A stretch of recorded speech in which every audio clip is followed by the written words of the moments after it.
we are live. It is 10:05. Sorry, we're a little late. It's all right. I was doing my hair. Anywho, yeah. Welcome back to Welcome back. Pass the Aisle Pass the aisle. with Kevin and Meg. Yesterday you were like, Hustle and hustle love. and love. I was like, that's not our podcast. That's our gym. I keep forgetting. You have so many hairs going all over. Yeah. Can I just fix it really quickly? It's all right. It's all right. Okay. 'Kay. Yeah, welcome back. It's Thursday. And a lot of changes that happened this week. Yeah. Take us And- through those changes. What Okay, happened? Let's go. So I woke up on Monday and I was like, all right, let's escape from editing today. So, yeah, randomly looked Why up today? why Or Monday. why that day, yeah. Well, it was the start of a new week, Uh-huh. and I always edit all my photos myself on Mondays. But this Monday, we had to execute. Closer. Yeah, closer. Yeah. So. Oh, you get closer to the Damn, mic. Yeah, man! It's you like get my clo- lips are kissing Yeah, this yeah, yeah. shit. That's what I said. I told you that earlier. Anyways, is it because it's cheap or something? Yes. Is that why? I told you that. Oh man, this is what you get. Yeah. You got to upgrade. You gotta spend $300 on the legit mic each. Where's your Heil? Well, that doesn't make sense because we're gonna have one nice mic and one shitty mic, and then it would sound like shit. Oh, I see. So, yeah, so we normally edit on Mondays, Yeah. and yeah, this time around, I use this app called Upwork. You already heard of it before, and it allowed you to kind of just put out like a job request, and promote this job on Upwork for those that kind of meet those type of skills you're looking for. And you just kind of go through an interview process. You can ask them questions like if they were, coming to your store and you interviewing them face to face.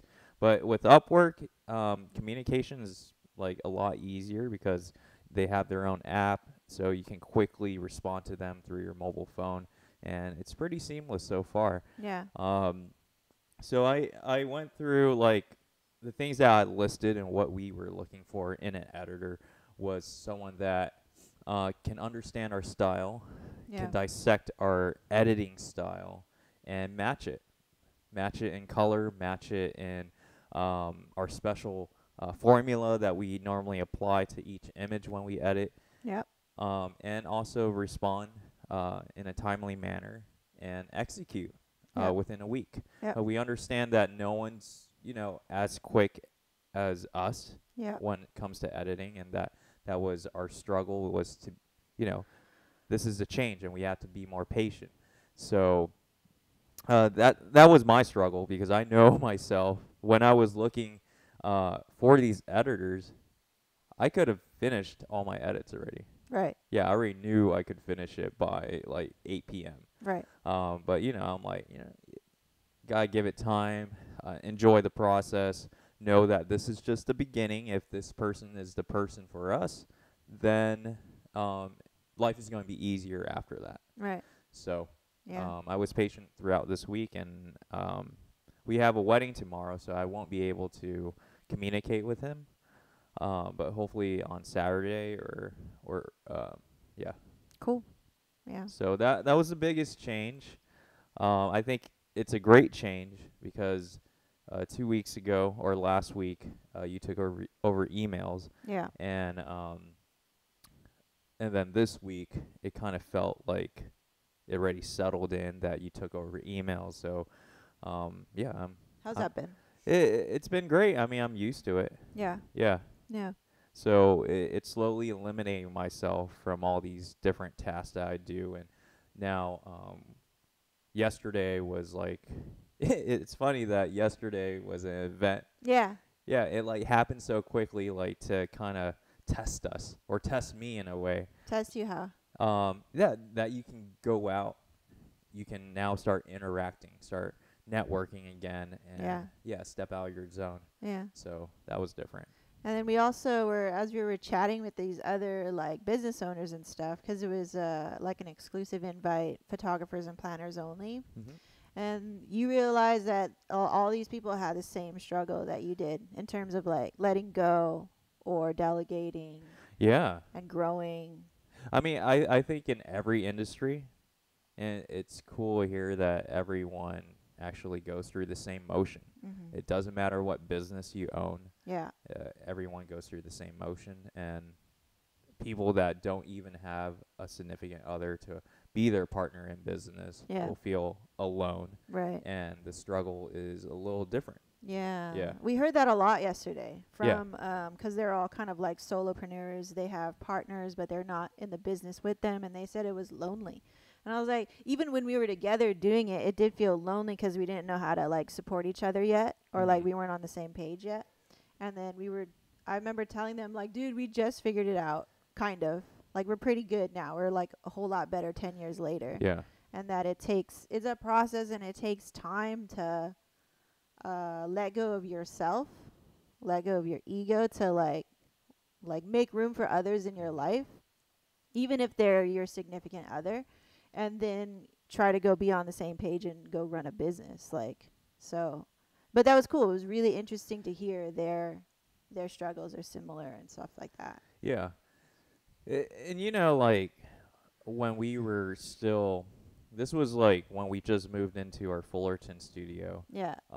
And there was our friends Michael and Georgia who own Illumic, Right. and they were a team already. They Right. weren't married yet, Right. but yeah, they were a team already. Yeah. And I remember hearing that Georgia would take over all the emails and the bookings, the scheduling, and Michael would be working. Yeah. Yeah. Yeah. And then he also had Marcus and Emily and Yeah. a bunch of our friends as editors. Right. So I think they got it at early start, but you know, I really don't know what else, like what happened. And Yeah, yeah, why it might be cool to have them like, I don't know, come on the show or something and like ask them what were Yeah. the pitfalls or the lessons that they learned building a team, because they had a pretty big team it was at a large one point. team. Yeah. Like that's not our goal, I know. Like for right now anyway, we just want 2 teams and then in the back end have people do the biggest jobs. Like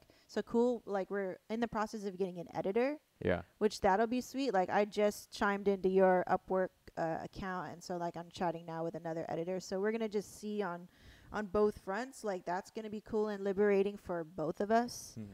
And then yeah, so email, and then if I can create a system there, like maybe somebody can take over that. And now we're even talking about meetings, like you said the other day. Yeah. Like, do we have somebody who's more well suited to connecting with clients in that way, like talking?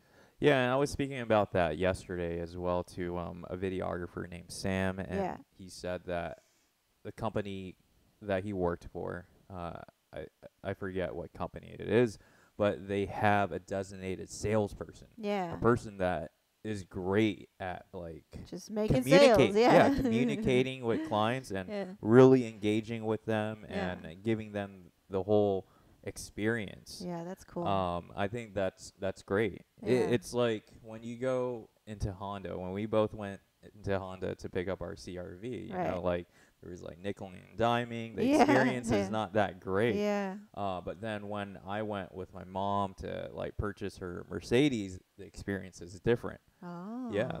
I Oh, mean, okay. Honda versus Mercedes. Yeah. So Sales. yeah, the sales rep are more educated Yeah. in Mercedes.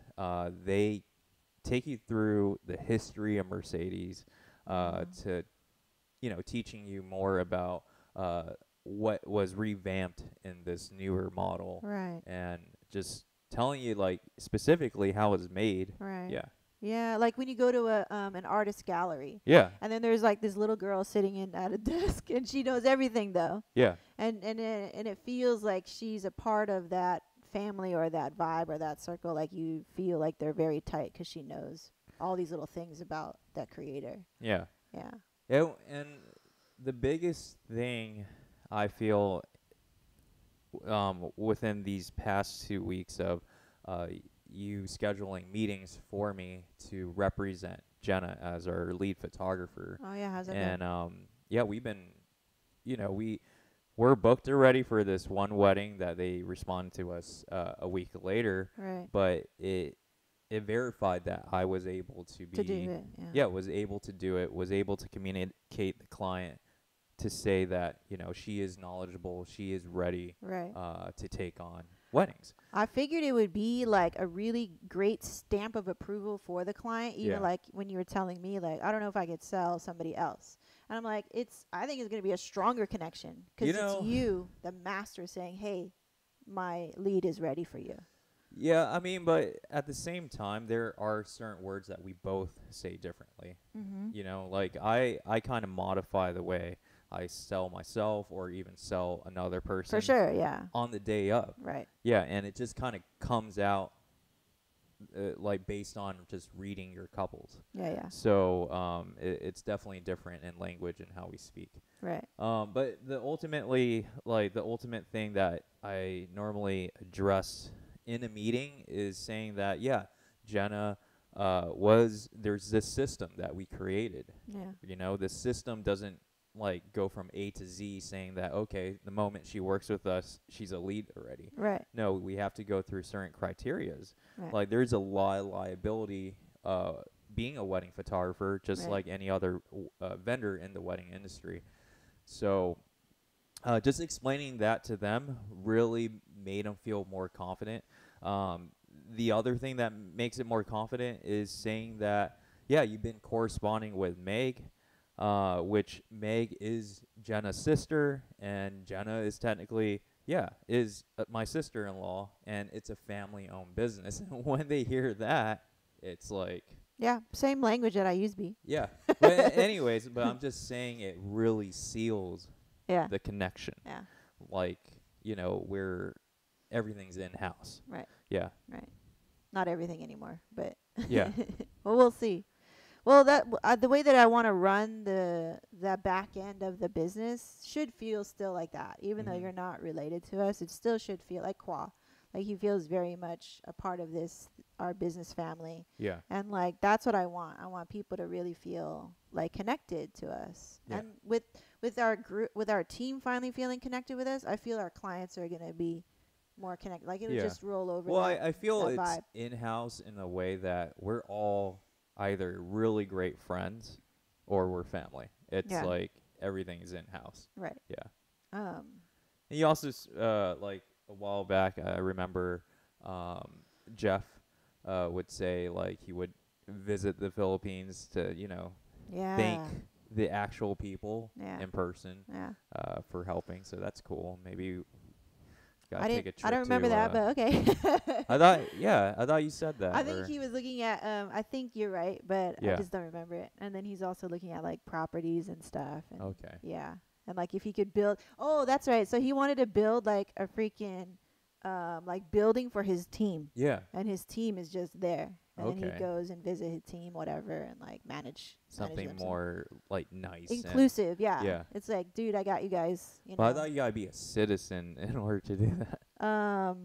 To own property. To own property. I mean, you just have to that's what- you just have to apply for citizenship, which is not so hard here. Like my parents just got dual citizenship again, Uh-huh. but maybe because they're Filipino and like Yeah. they had citizenship, so They had it. It's They had probably it already? easier process. maybe it's an easier Yeah. process. Yeah, but he's been doing that for a long time Mm-hmm. since before. So Yeah. yeah, but yeah, that's pretty cool. That's cool. On my end, it's been interesting. Like we had the agreement, like I don't tell you bad stuff. So I've been putting out fires this past week and like really trying to not focus on like there's some things that I want to let you know, like trust I got it. Mhm. But me dealing with it and feeling lonely or alone in it, I'm trying to realize no, I'm not alone. I'm just like I'm just doing my job and just handling it.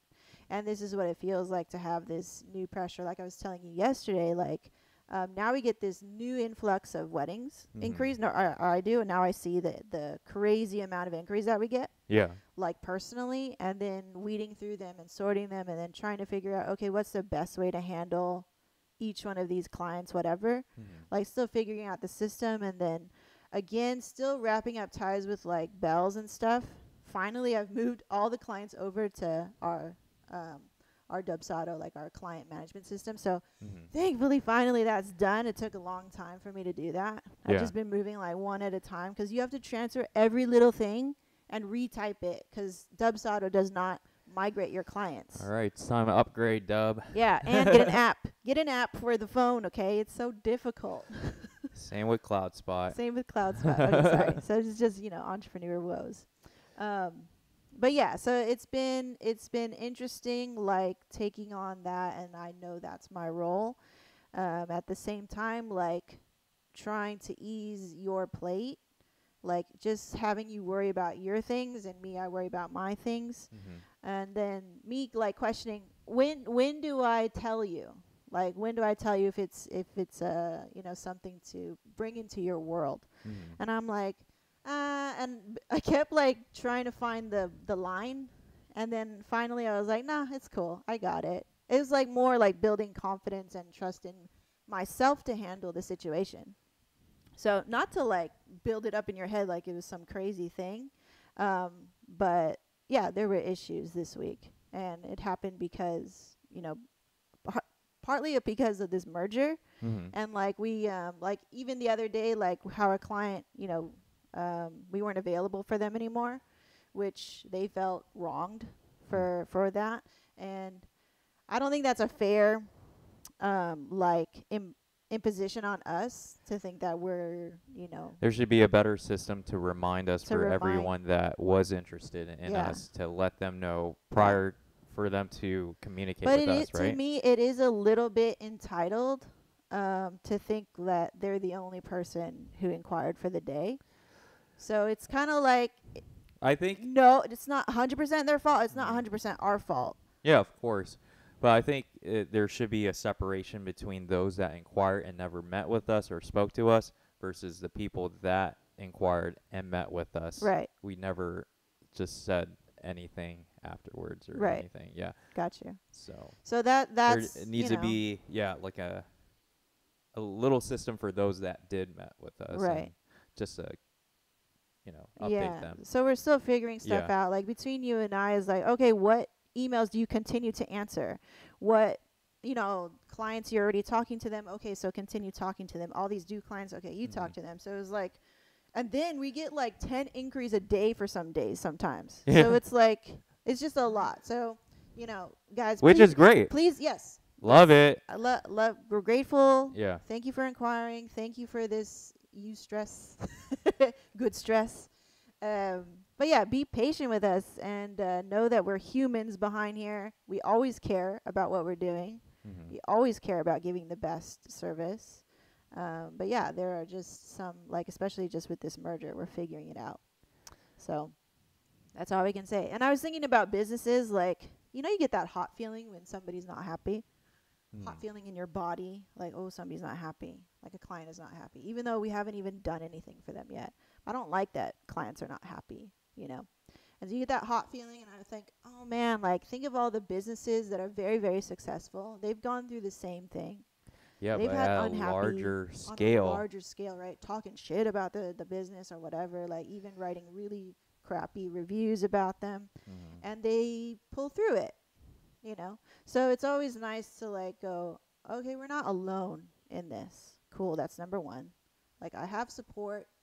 Are we really in the wrong? Okay, let's try to right it if we can or whatever. I just don't, And if there is anything wrong, like, and if there are couples that we have photographed are watching our podcast today, like just don't keep it within. Like reach out to us and let us know. Yeah. So.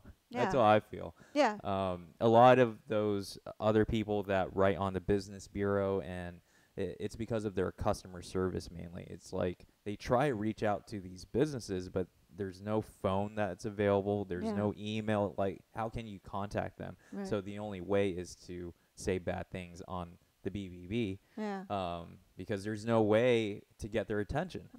Well, I mean, we're very easily available. We have they have 2 phone numbers to call over here. You have our Facebook Messenger, our personal, everything. Instagram DMs, Facebook, exactly. You definitely find us anywhere. Right, we're not hiding from how we can improve for sure. And there's definitely a lot of ways that we can improve. I'm not, we're not going to sit here and tell you that we're right all the time. We're always trying to improve. That's what we're doing now. Like, even this podcast is a way for us to be accountable to each other, to our marriage, to our business, and of course to our clients. Mhm. So what else happened this week? So yesterday we had the honor to be invited to the Nursery by Southwind. Yeah, it was a lot of fun. That was an amazing venue. Yeah. Like, I'm glad that there is a cool venue like that in Orange County. Man, let me tell you guys, dude, like a lot of venues that we go to, they're established, right? But Yeah. they were not thinking too much about photography sometimes. Well, that was the Sometimes. times. Like, Yeah, those were the times. venues kind of, I feel like venues kind of transition over Right. every 5 years or something. Yeah. And first it was the Colony 5 years ago, the Colony House in Anaheim. Yeah, they were thinking about photography, and they try and brought that modern look to the OC. Right. And the Nursery just kind of took it another level Yeah. in thinking about the photographer, and also with it looks like Robin from Events by Robin, which is a coordinator, who is a coordinator that works at the Nursery. Probably put a lot of input along with the landscape art. Who do you call them? Landscape architect. Yeah, Yeah, landscape architect. So yeah. And it was cool. We I didn't know. I totally forgot, but we knew her from a previous client from way back in the day when we were still shooting. yeah, way back in 2014. 2014. At Was another the- venue for 741. Who's the client? The client is Jonathan and Aaron. Jonathan and It was a Aaron. very emotional wedding. Ah. It's also a wedding where they where we did hot air balloons, or those big gigantic where are those balloons that you just kind of light up the candle right in the middle? Oh, like Lanterns. Lantern, like Yeah, that? those lanterns, Yeah. and then it was going towards the Laguna Hills, and Yeah. there was a fire outbreak during that time, so they don't want to have Laguna Hills. You could like let it go for a minute and then catch it again. It got caught on the roof of 741. I remember that, and someone I had think to. I do remember that. Yeah, Caught I on the remember roof, yeah. staff had to climb on the roof to like get take it. it out and blow it out. Yeah, that's right. It was insane. That's right. What's 741? Or 714 or 741. I forget. It's a Oh. wedding venue in Laguna Beach. Oh, okay. Is it like 7 degrees? No, it's a bit smaller. It's okay. yeah. It's I haven't even like photographed there. In a No, that longest was like time? the only time we ever photographed there. Yeah. Yeah, everybody did a magnificent job. It looked amazing. There was texture everywhere, which was Mhm. great. And then when the sun comes down, the light hits it just right. You have nice shade everywhere. Yeah. Really I mean, nice. Really nice for photos. yeah. Have you guys ever been to a nursery? Nice bridal suite. Yeah. If you guys ever been to a nursery, it's always in a corner. And it's always next to a freeway or is underneath these cable lines. Like where we're living used to be a nursery. Yeah. But yeah, it was in the Great Park. If you guys aren't familiar, the Great Park is in Irvine. Yeah. And it was off the freeway, which was very convenient. Yeah. So that's cool. You just get off the 5 and you just go straight into the venue. All right. There's valet parking, which is nice. Yeah. So you can just roll up your car and step out as a wedding Plenty guest. of parking. Yep. So The experience was pretty cool. As you walk through like a line of trees, you'll start to feel the ambiance of the venue already. yeah. And then going up, if there is like a front desk or receptionist will take down your name or whatever system they'll be creating for that for during weddings. That would be cool, and funnel you through to the bar and also this area where you can make your own plants Yeah. or That's your cool. pottery, right? Yeah. Yeah. Yeah, and then after that, hors d'oeuvres is in one section. There are like like what 4 or 5 areas you can have a ceremony. Yeah, there's a lot of spaces that you can kind of rent out, and it's cool. It's got Really well thought for Yeah. different sceneries, because one scene looks very modern, the other one looks very Spanish, right. right? Very Tuscany, I would say. Still on the modern side, I'd say mid-century modern side. Yeah. Yeah, rustic, mid-century rustic. And then you went straight into this reception area that was really neat. Yeah. Looks like Maybe good for 80 to 100 guests. yeah, 80 Comfortably. to 100. Too much than that, I think it's a little bit too many. But you can people. have an outdoor wedding, like an Yeah. outdoor reception if you wanted to. Right. Yeah. Right, yeah. Yeah, it was really cool. So there's a couple other things I want to talk about other than business, other than wedding stuff. Mm-hmm. So I asked on our Pass the Aisle Facebook page. You guys can go over there too to kind of chime in. I'm in there pretty frequently. So I like to post little questions, things I'm pondering, like topics for us to like discuss and stuff. Mm-hmm. And I just had a conversation with my cousin. We started talking about, of course, relationships and all that stuff. And I pondered the question, like, do all wives have the same experience? Mm-hmm. And I'm kind of thinking yes. Like, somebody commented in the page, like, Amanda, she will be married for like 15 years now, and they got married pretty early. They have kids, and then it always kind of comes in, like, we don't have kids, so I can't say anything on that. But it always kind of comes in like, dude, after we had kids, some things we lost ourselves somewhere.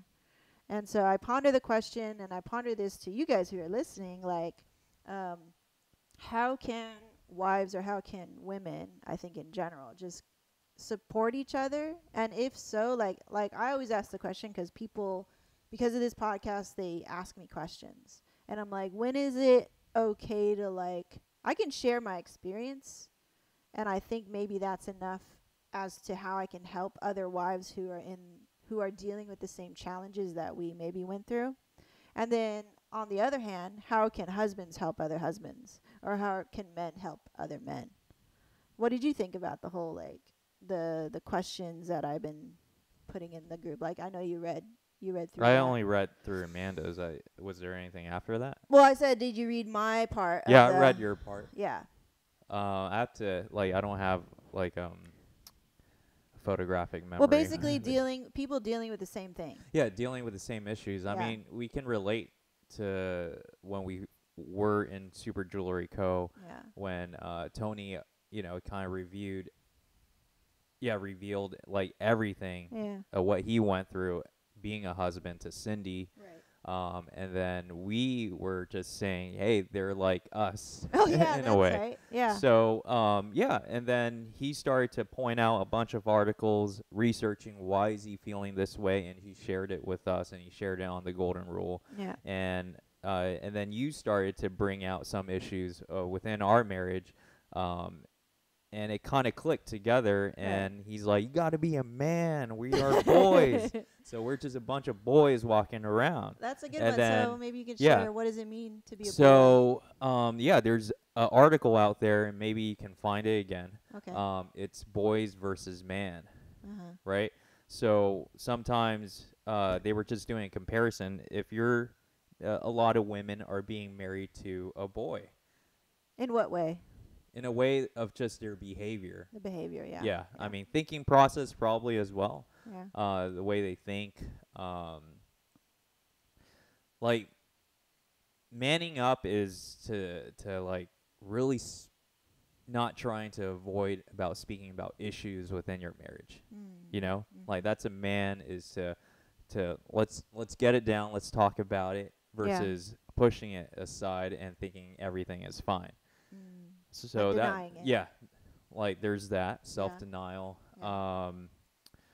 Probably being responsible, I think, Yeah. in your actions, and your behavior, like not to care for the other person, to care for your spouse and your significant other by taking out the trash, not having someone Yes, thank you, V. to clarify, take out the trash, or you see a bunch of dishes in the sink, wash it. You don't have to say, are you going to wash the dish, or are you going to clean up this and that? It's just treating each other fairly. That's what I kind of remember as well. The attitude of like being supportive. Yeah. Yeah. Yeah.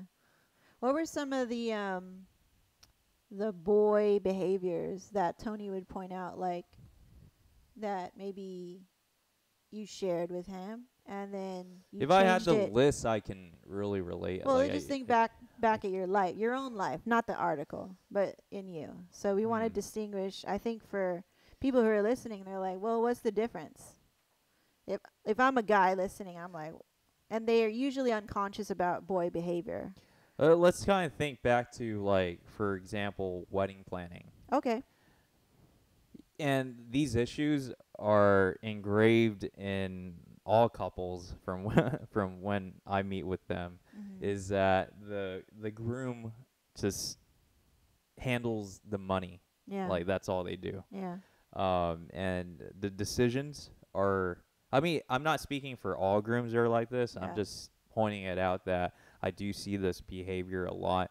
Is they take no interest in wedding planning. They think it's whatever. This is just a party for me and my guys. Yeah. In a way, it's like, I can't wait for that bachelor party, Yeah. and that is it. Yeah. You know. Yeah. So I'm like, all right. And that's a prime example of being a boy. Mm. Is your soon to be wife is over here going down the list trying to find the perfect vendor to work with, Mhm. you know, doing a lot of the work where your input was never, within the decision making. It was just based on price. Right. And when you have one person being the price shopper and the other person that's falling in love with the vendors, it's a little offsetting. How does that translate into marriage, though? Well, it's just to show that when there is big decision making, right? Yeah. That person's unreliable. Right. So, for example, you're going to be making big decisions, just like wedding planning, Right. like choosing your home, Yeah. what goes in your home. Right. Yeah. And other important life decisions. Yeah. Okay. I was trying to ask you for a personal example. Not pick on our grooms. Oh, okay. No, but it kind of stirred from that. Okay. Okay. I mean, during the wedding planning of our our wedding, it sometimes felt like that. And then before we were married, again, we weren't very good at communicating with each other, and we would assume a lot of things. Both of us would assume a lot of things. It's like, well, I'm doing this. What are you doing? Mm-hmm. And then the other person's like, I'm doing this. What are you doing? And it kind of felt like that on both ends. Until we probably had many conversations. You even said why do people even get married? Mm-hmm. And I was like, dang. What am I here for too, right? Like, that's how it kind of came to. Like, for a minute, it got a little heated. And then eventually we got married. That's what wedding planning does. That's to you. what wedding planning does. So it's so stressful. So what we're right? trying to say is, like, dude, the things that you're now going to be doing together, right? Mm-hmm.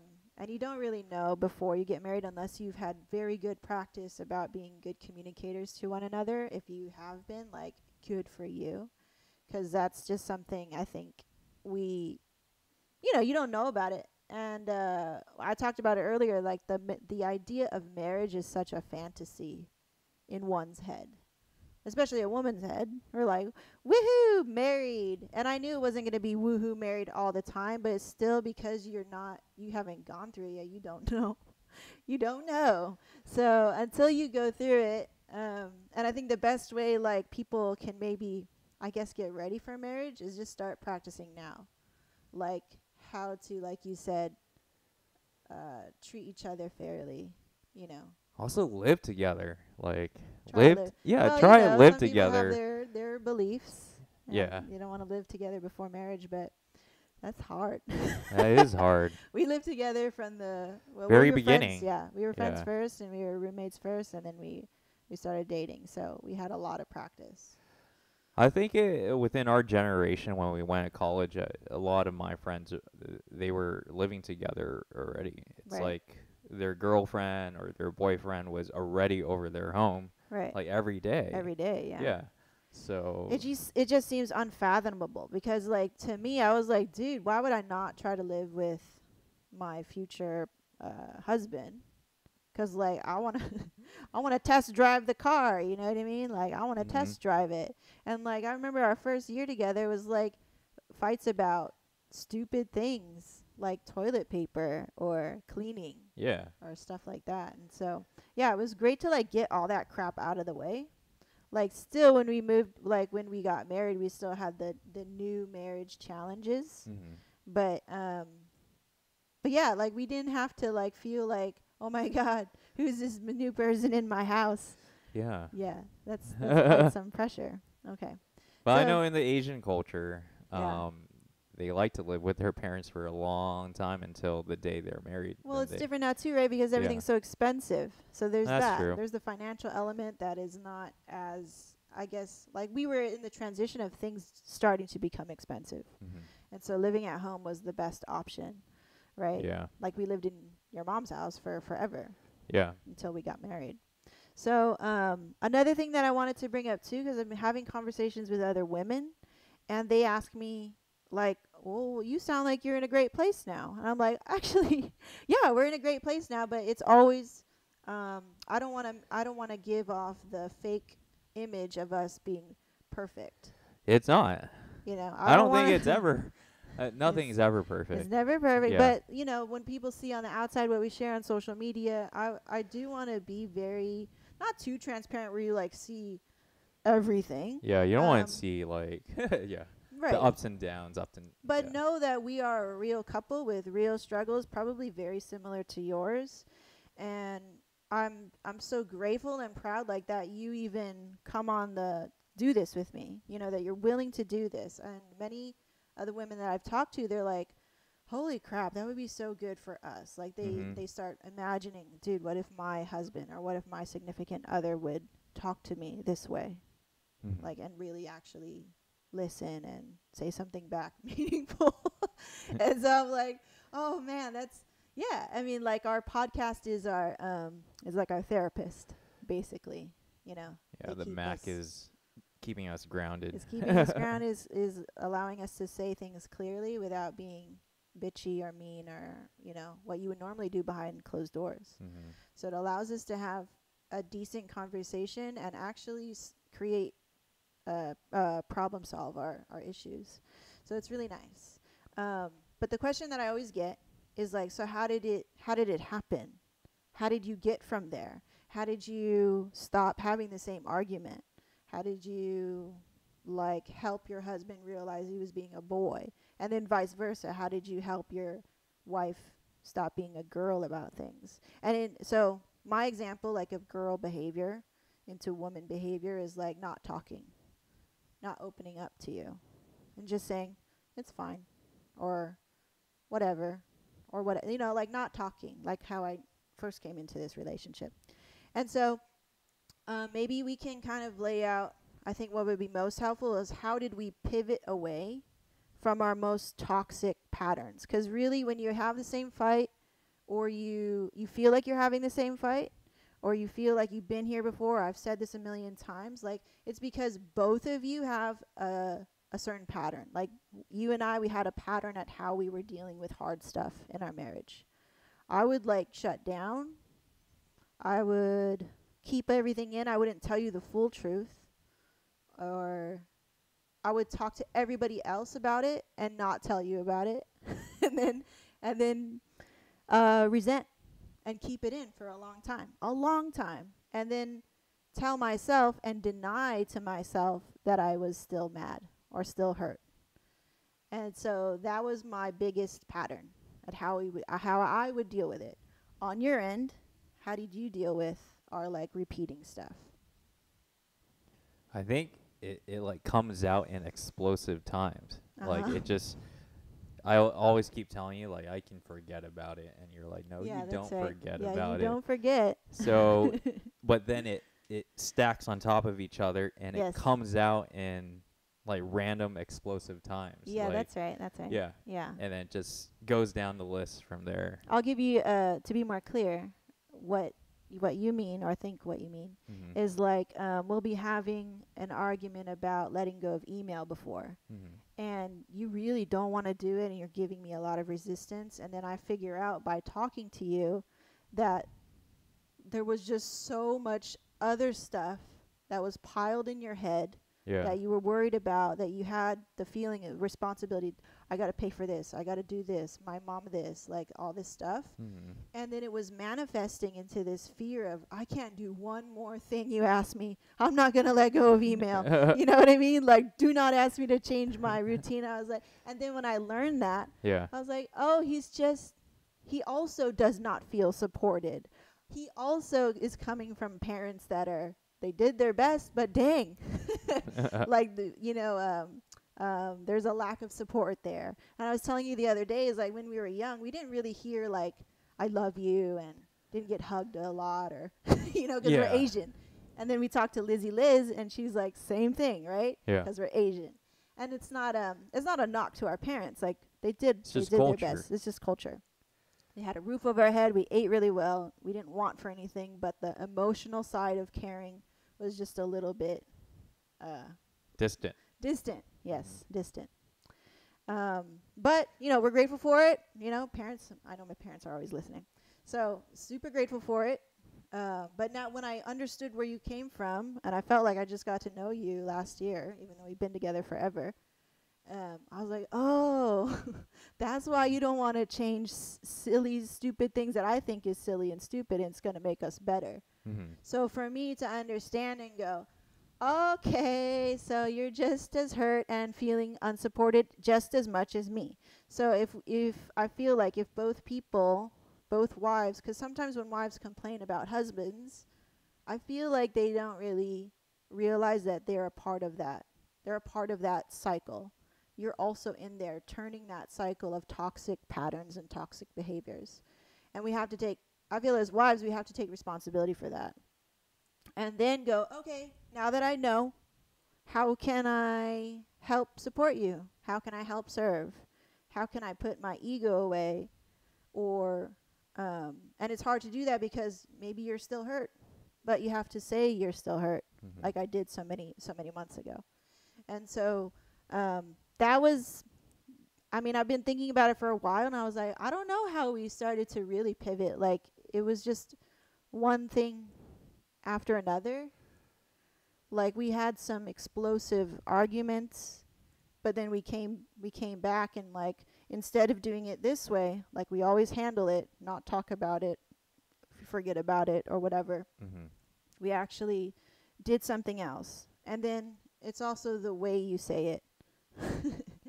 I can't be like, I support you, and like have this tone or this energy about me that's Yeah. like, I told you so, or I'm superior, or whatever. Like, it Mhm. has to be, like you say, nurturing and nicer.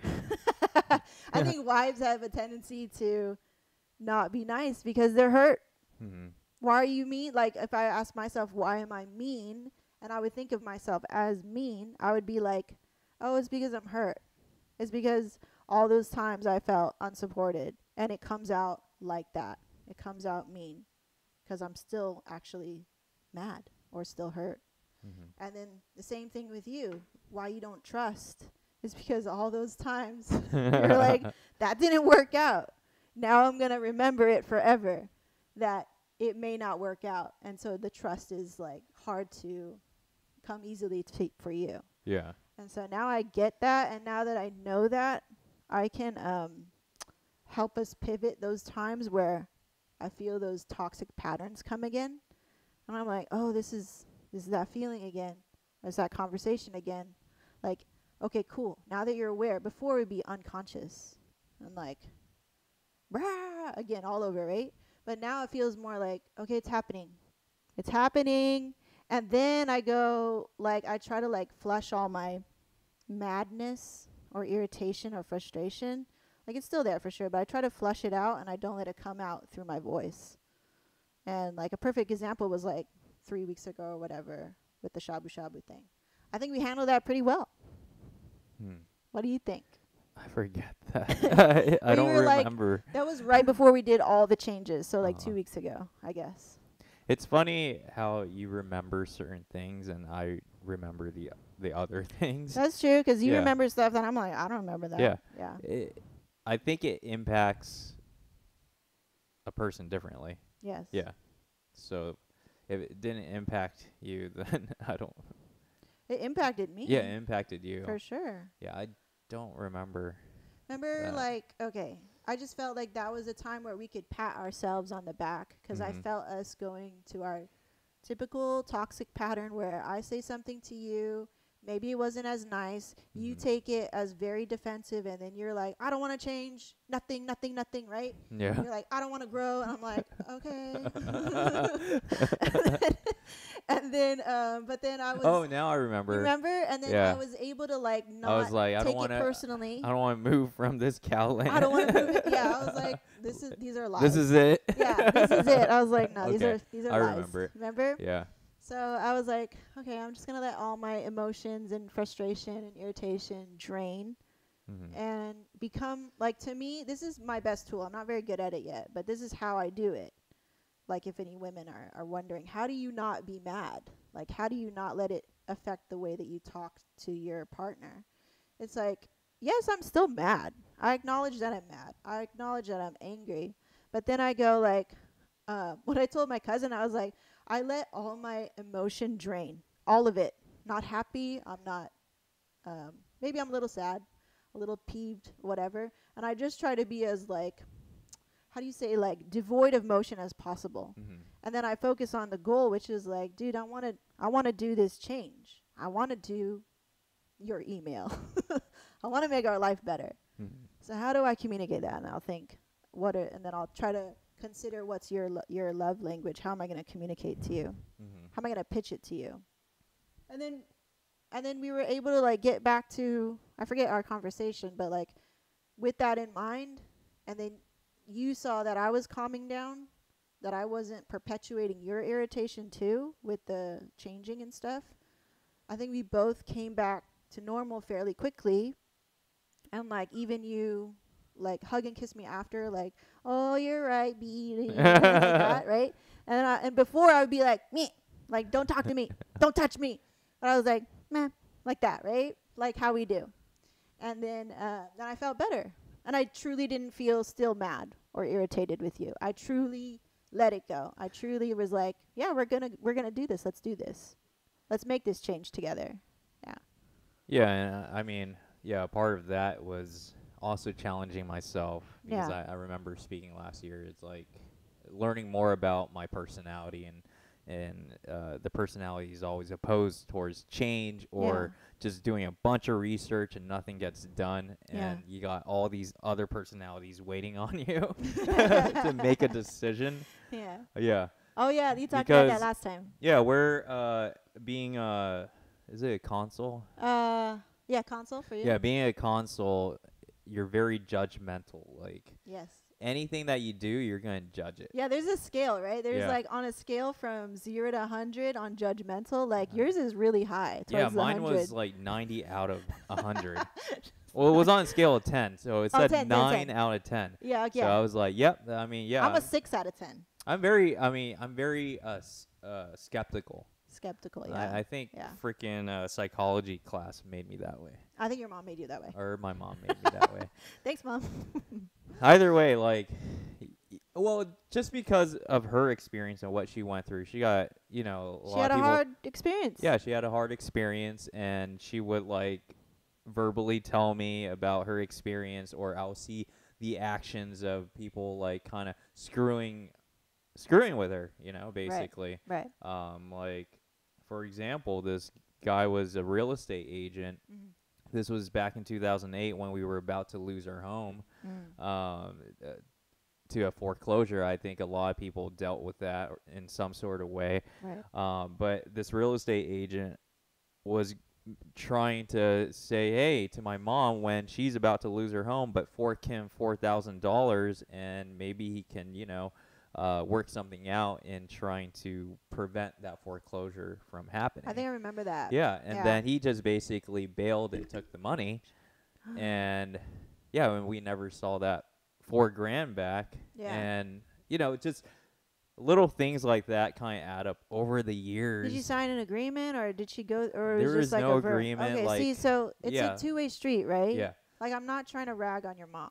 Yeah, sure. we can't fix that. I mean, she's not Americanized to the point of knowing anything about those agreements. Right. So, But just over the years, over just these mistakes that she runs into because lack of education, lack of how to deal with Due process yeah, and due diligence. yeah. And So it made me skeptical. It made me skeptical to the point that anything that we sign in life, anything that doesn't kind of fit into the picture, knowing that, oh man, like, is this person out to screw me, or no, it's not bad, B. yeah, Like, I'm really happy that you're like skeptical and like you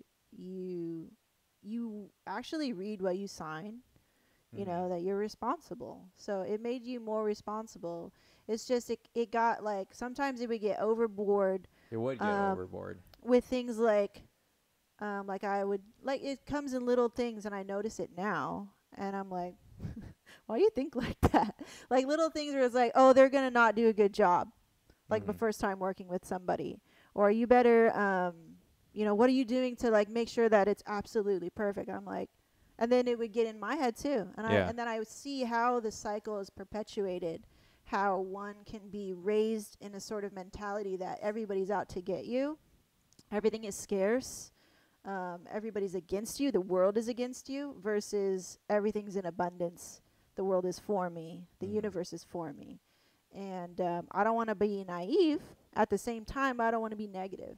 Yeah. So I want to find like a happy balance where it's like, hey, um, give trust where trust is due.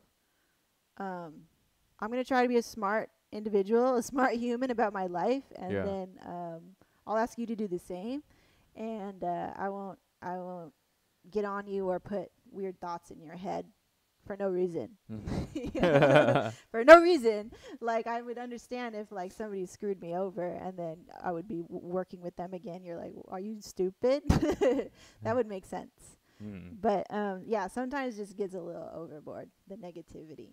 But now I would take it personally. Like I think I was talking to somebody, she had the same experience, and that it would irritate her and be like, why does he always think this way? It's like, well, if you can understand your partner, this person you're supposed to love the most, like try to understand them. And sometimes we have to be more conscious about things like that, behavior, boy versus man, girl versus woman. And like if we are more conscious of it, sometimes it feels very lonely that you have to lead the change or be more patient or be more understanding or whatever, or feel like you're always like, why am I the one always have to be more understanding or more patient or let go of things. And yeah, that's the thing. Like if you love that person, then that's the work that is just comes with the territory. Just like in business, Mm-hmm. like you want to run a business, you're going to get a lot of freedom, but you're also going to get a lot of strife in other ways too. And so it's the trade-off. Like the other person on the other side of you is not a perfect human being. As long as you realize you're not perfect. Yeah, and I think what are some that's things you very can improve?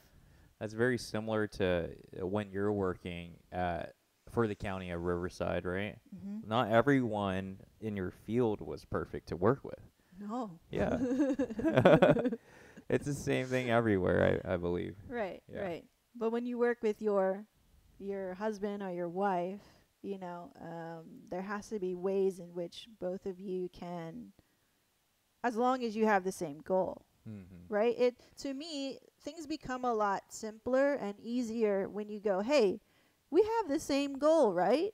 Yeah, be on the same page. Be on the same page. I think what Sam addressed Mhm. yesterday. What did he ask you? I don't know. He's so far away, and we're yelling. He and I was like drinking. giving an example because he used to be a marriage counselor before Yeah, that's he was a right. videographer, and he was a pastor Yeah. right before. So he know. Yeah, he went through the motion and Yeah. everything. Yeah. Yeah, he was just saying, yeah, there's a lot of disagreements, and you always have to ask the question and making sure before marriage that everyone's on the same page Right. and how you guys do things differently, Yeah. you know, And and if you guys can work together in those things. yeah. And you do it often. You must do it often. You Mhm. must check in a lot. Yeah. And I think that's a great testament to this, it allows us to check in with each other on a weekly basis. I think that's pretty good. Like, so much can happen in a week in our business and in our marriage, which is great. Yeah, and And we see results within a few days. Right. It's Yeah. immediate. It's immediate. It's immediate over here. Yeah. Because we attract it, because we want to see results. Yes, we want it. Yeah. Yeah. Exactly. Yeah. Big question though, before you guys get married, ask yourself, do you guys want kids? I think there's a lot of that conversation. People just go in marriage They're assuming, not having it. Yeah. assuming, How did we? So we maybe spoke about it we spoke about beforehand. it. Yeah, How'd you feel when we were younger, though? that's not on my plate. Yeah. Like, I mean, I don't You think didn't it's think about it? on most guys' plate. I don't think we think about kids. Really? Yeah, about well, No, just speaking speak- to my just- cousin Just Jonathan. speak for yourself. Yeah. No, but for myself, no. Yeah. I never thought of it because I was trying to grow a business. Right. Yeah, I had a goal in a lifestyle Right. that we wanted to, or that I wanted to live in, and I wasn't sure what your goals were within college, but I knew where I needed to be, Yeah. especially when I just blew a degree out the door, spending like 6 years in college, Right. like going through some crazy life change. Mm. Yeah. I think, Definitely I wanted to be at a certain level Yeah. because I had a certain level that I wanted to be in nursing, Right.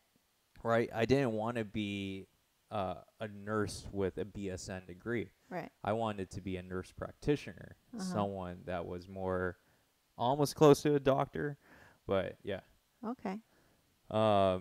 And then I found something else. So I tried to match how much a nurse practitioner makes. Yeah. That's Yeah. right. Yeah. And then it was cool to see that we did it within like A year. a year or two.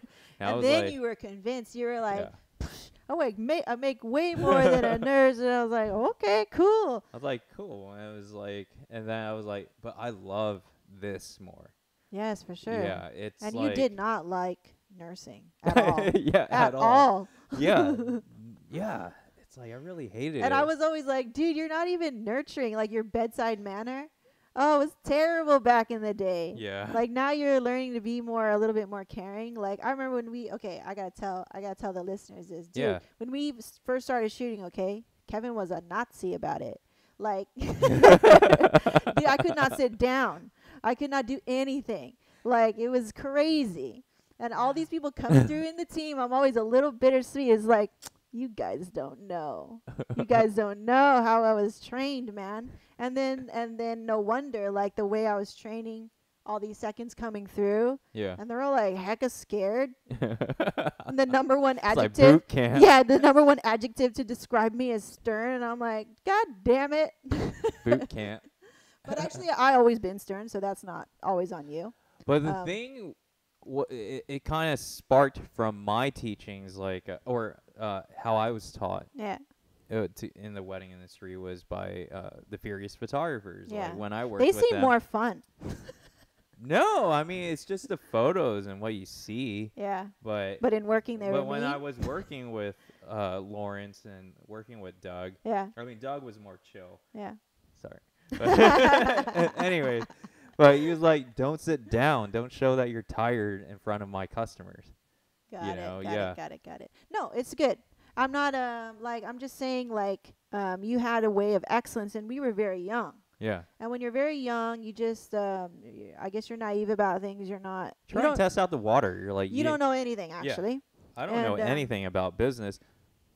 The only thing I knew was how can I provide the best customer service. Right.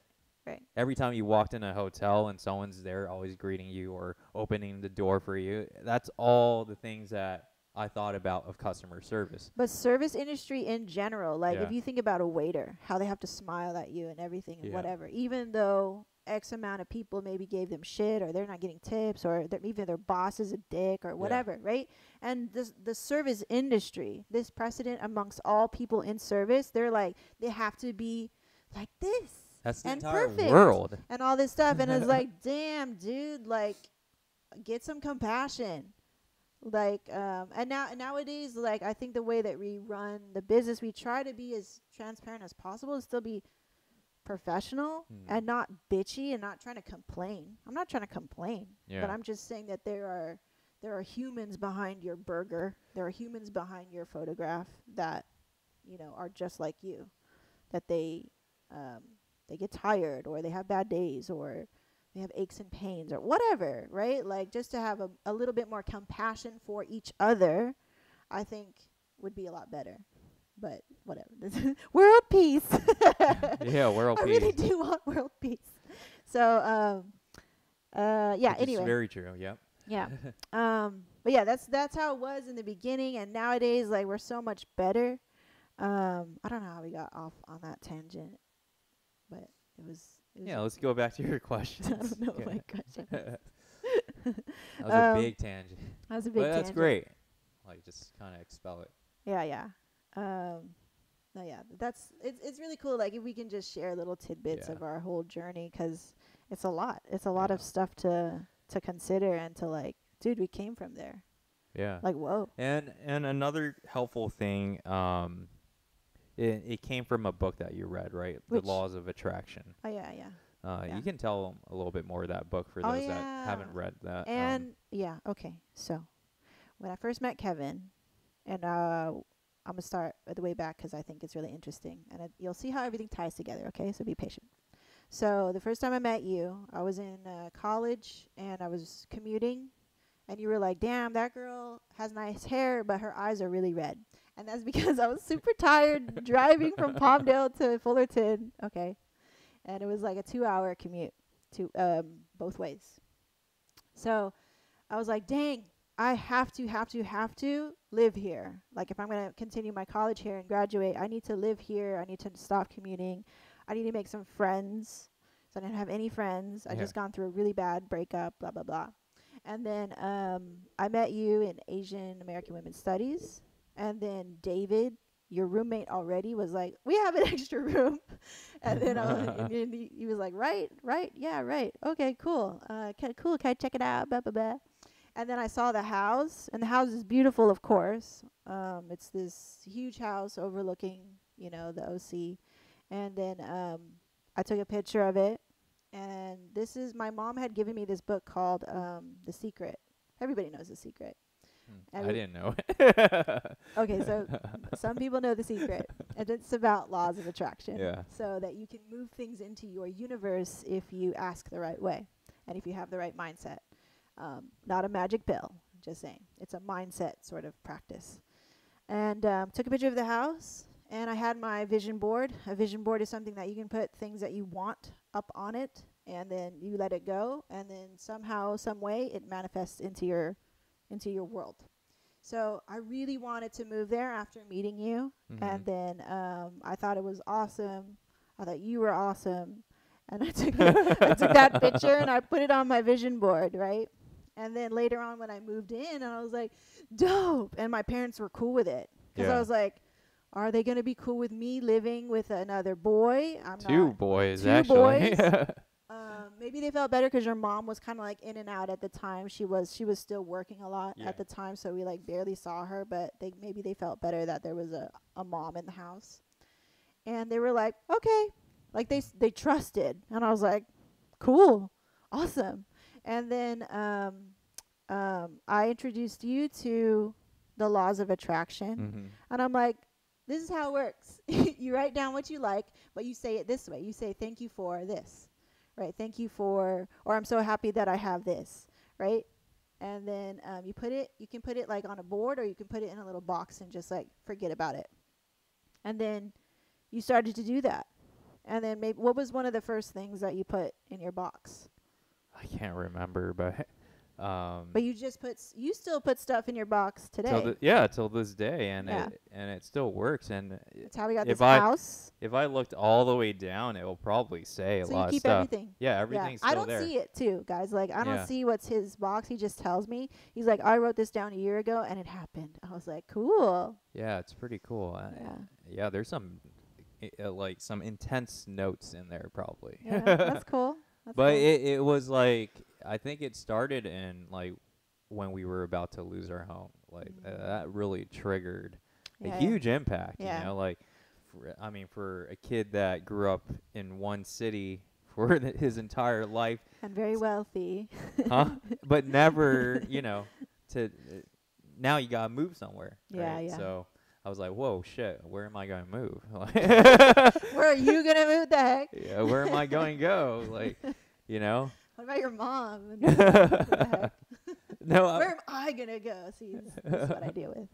So yeah, I mean, like I saw that in you, and I didn't really know how to support you yet. I was just like, it'll be okay. I remember like you were like, I can't even afford my dog food. And I was like, it'll be all right. You'll be fine. I already knew because I already went through a bankruptcy, and I'm like, there's nothing worse than not worse than that, but like I went through a bankruptcy and I was fine. Yeah. You know what I'm saying? And you just had to just fix your mentality. And after I went through all of that, like I told you, is like, dude, everything from here on out is gonna be a million times better than what I went through with that person and with that experience and that old me. Mm-hmm. I felt like after I met you, like I was like a born again, like wow, cool. And then with so many of the cycles that we had in our life, like me leaving the county, it was like born again, an entrepreneur. Like so it's I always kind of look at it like that, and I knew we'd be okay, even we were dealing with that crisis with the house, but finding better ways to cope with the stress of that house. Mm-hmm. And even now, like, and we were able to move past it and actually be here. Yeah. Whereas before, it was so bleak, like with the house and with the payments and everything, and like It felt impossible. it felt hopeless. Yeah. And there was a moment before we moved here, and both of us felt the same way. We're like, we're just gonna have to stay here. So I guess we better put all our money, like, because we had a lot of money saved, put all our money into remodeling it, so at least it'll look nice and decent. and decent and stuff. And I was like, and we almost went through with it. We saw people who were gonna remodel the house, and then I talked to my cousin, and I realized that's not really what I wanted. Yeah. And then I was really nervous to tell you. I was like, actually. I don't think I want to remodel it. And you could hear my like quiver in my throat. I remember that really well. Yeah. Because I was so afraid to tell you because you were, we were in the motion. Your dad was like, yeah, you could do this, you could do this, you could do this. And I was like, yeah, it's cool. And we were gonna get really expensive appliances and like go all out, right? Yeah. Because we're like, I guess we're staying here. And then finally, I was able to tell you my truth, and you were okay with it. And I was like, oh, you're not mad. And, I could talk to my husband. And I think we as wives forget. You can talk to your husband, but sometimes it gets intimidating because you want to please your husband. You want to be a good wife. You want to be, you want to not complain. That's the last thing you want to do is feel like you're being a nuisance or a nag. All women, I think, feel that way. It's like that's the last thing that they want to do. But sometimes there are just things that we have to say. And so after that, we were able to actually house hunt. And then the possibility of us and a life together that is truly ours, like, started to flood my mind, and that was amazing because we were already married. Yeah. And then up until our second year of marriage, because we've been here a year. Yeah. Then we made that change. We made that jump and that leap, and all the years that you've been saving for us and planning for us, and this lifestyle that you gave me the opportunity. Scary, Yeah. And I remember our good friend Anna Ramel would say, like, "Oh, you guys will be fine." And I was What do you mean, like in the? I was telling them, yeah, man, the mortgage can be crazy. Yeah. Have to do this one and the other one. And he's like, "You'll be fine. You'll get used to it." And you know what? Yeah, I'm used to it. Well, you don't have to pay for the other one anymore.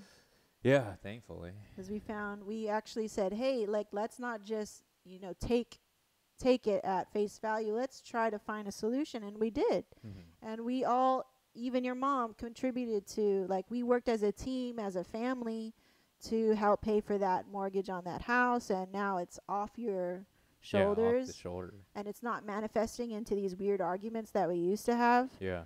And now when I'm talking to you, and if we have a discussion, like, now I can know that that's not the issue.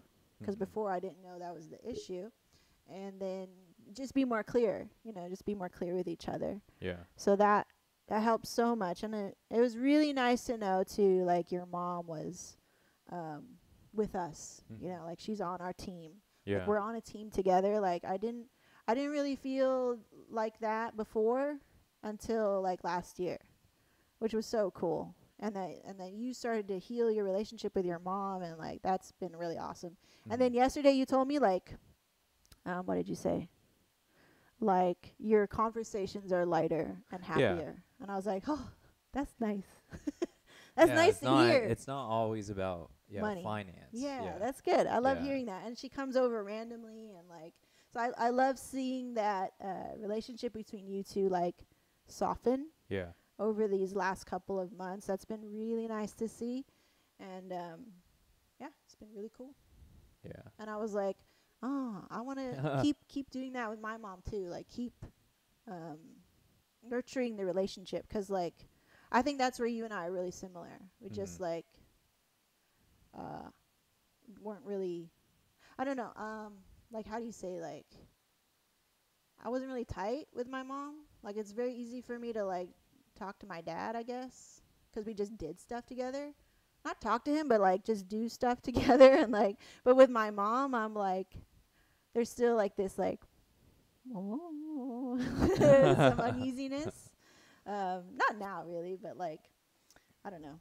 Because I was telling you before, like, oh, I don't really have a lot of girlfriends, and I have a hard time sometimes connecting with other women. Mhm.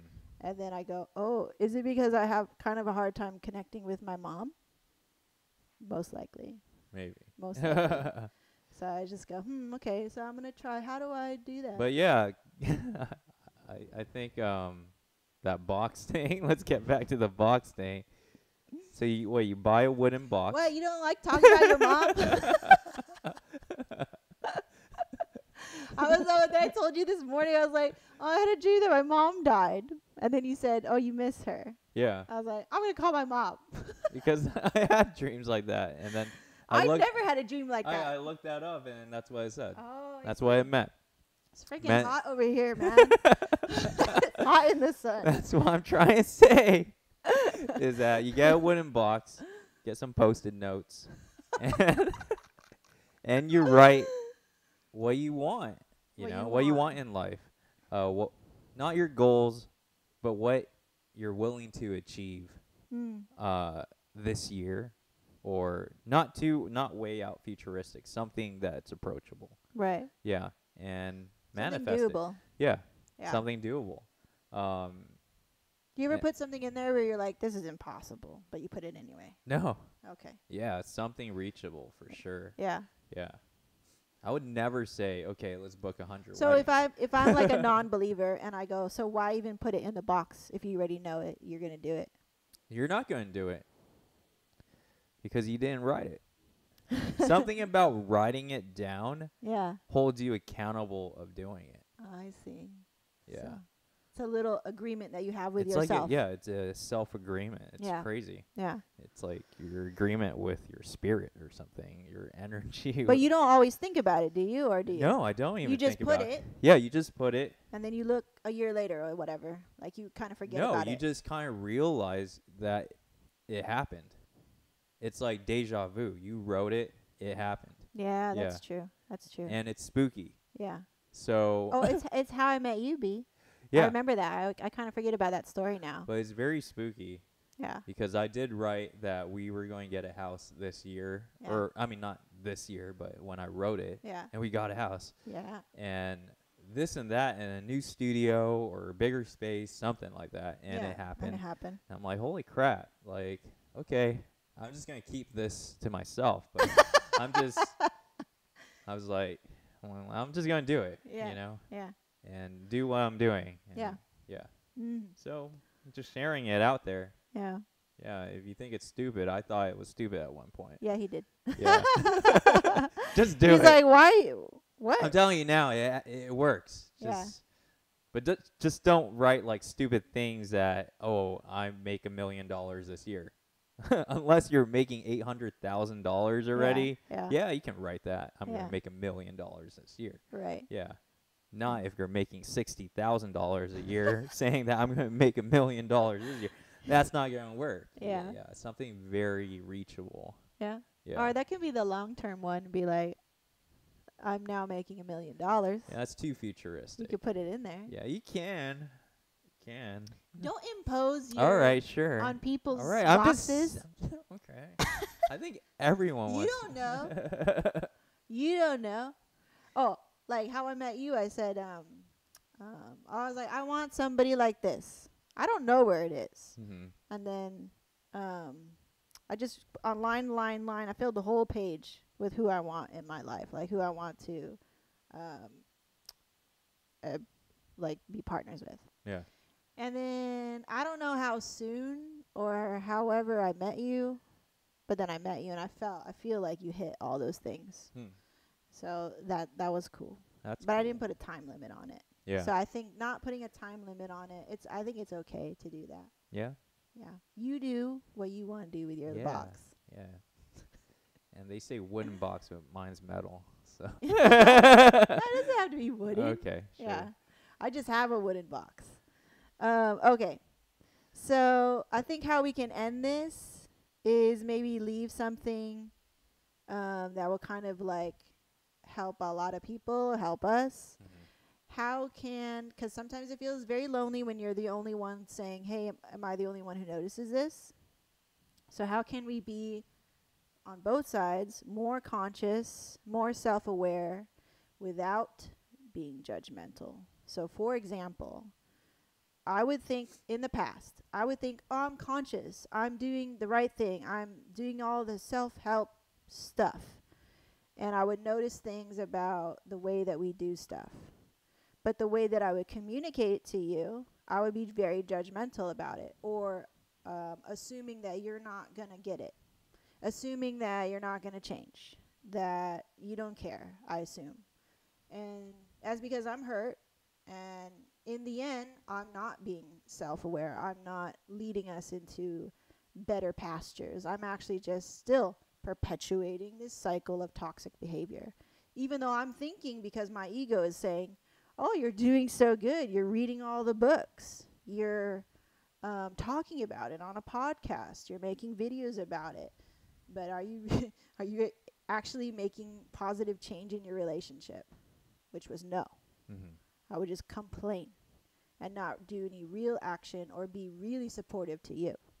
So that's my example. How are you being more? Because I'm noticing you are being a lot more conscious and being more self-aware. Mhm. That's always something I would ask you, I think, before. I'd be like, hey, you want to read this? And you're like, nah. But Mhm. you're doing it on your own. And you're telling me, like, oh, I'm becoming more self-aware. I'm getting to know me. And I'm like, how'd you do that? Like, why now? Not too sure. I think everything. Why now? I believe it has to do with our lifestyle changes that we Mhm. made, moving into a new environment. Um, yeah, just getting getting out of your own zone, basically. Uh-huh. Yeah, and we keep on changing our traditions. We're Mhm. modifying our traditions and everything. So, and it's a slow transition. It doesn't happen overnight. Yeah. So slowly, as these traditions are being modified, or they're changing within when we're working or within our relationship, um, it also sparks more changes in my behavior and my attitude. Mm. And I think about all of our conversations as well, like when I'm working out, because working out to me is like a therapy. So meditation. Yeah, it's like A moving meditation. Yeah, moving meditation. Mhm. And I just think about, all the things that we went through to get to where we are today. So Yeah. So, so how are you becoming self-aware? It's a process? it's a process. If I can just yeah. try to clarify what you said. Because we both go like, I really don't. Yeah, I really don't know. Like, there's no like how I. It just happens. Do you catch yourself where you like notice a behavior in you and you're like, oh, this is how I usually do things, Mm-hmm. and then I want to try something else? Is that how you catch it? Like, how do you catch Yeah, yourself? I catch myself in action. Like, okay, it's time to change. It's time to challenge yourself. Mhm. Yeah. Really kind of get over it. And you also remind me as well. For example, I have all these ideas of gift giving, and you're like, just do it. Just you do know? one. Yeah, just Yeah. do one, or Yeah. just do something. Yeah. You know, Don't worry like, about the system. yeah, and I'll take then care of the system. yeah, and then that's my challenge right there, is that I always kind of wait for you, and I never do it. I never end up doing it. Right. But then I do the same thing. I'm like, I'm waiting for you. but now I'm like, okay, taking over emails. Yeah. I do have time. Yeah. And I'm just beating myself over the head. Like, do it, do it, do it. Well, okay, so why haven't you done one? Like, send one to Gene and Melissa, for example. Well, I haven't even thought of anything yet, so. But you thought of so much. I know, I just actually. thought of ideas, but Yeah. yeah, I So need what? to implement it. Yeah.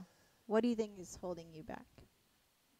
I don't think anything is holding me back in a way of just giving the gift. It's finding the right gift. Okay. Yeah. Okay. It's like finding the right one that can be universal. Yeah. Maybe you don't have to think of it. That's a lot of pressure to want to give a gift that will be universally pleasing. So that's a lot of pressure. Yeah. I think that's your judgmental side coming in Yeah. and judging you for going, So like I said, oh that my God, if you don't get the most awesome universal gift in the world, they're Yeah. going to hate you. So please be like, you don't need to judge yourself Yeah. so hard. Just find something and be thoughtful about it. Yeah. And then hit buy now and send. Yeah. That's it. Or you tell me, I want to do something like this, and I will just do it. Mhm. I will help you with that. Yeah. What are you going to do right now? Tell me. You going to do it yourself, or you going to tell me to do it? No, I'm gonna do it. Okay. When? When are you going to do it? When probably on Saturday. Okay. Yeah. We'll check in with you on Saturday. Cool. Okay, let me do some little check around here. Okay, cool. So thank you guys for listening to Yeah, thank you guys. Pass the Aisle. Little different show today. Thank you for being here. Oh, like and subscribe if you did like it, and subscribe to our channel. It's now rebranded as The Levues. Mhm. Follow us on Instagram. We're also The Levues, and our professional page is at Kevin Levu. Weddings. So Right? on Instagram. Oh, on Instagram, yeah. Yeah. And we're super active over there. Okay, see you later. All right, have a great Bye. weekend. Bye.